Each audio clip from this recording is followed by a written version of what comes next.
Aprobado na po ang ordinansang nagpapahintulot sa mga driver po ng tricycle at pedicab na dumaan sa Rizal Avenue sa Commercial Business District sa bayan po ng Mangaldana. Ang ordinansa ay inamyendahan mula sa Comprehensive Public Order, Safety and Traffic Management Code na naaprubahan sa isang pampublikong pagdinig na ginanap nitong Enero ng Sangguniang Session Hall.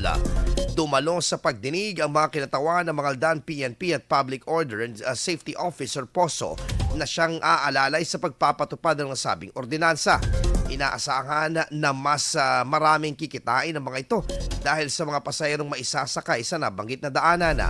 Ang ordinansa ay isusumite sa mga sanggunian o sa sangguniang panlalawigan para sa pinal na pag-aproba.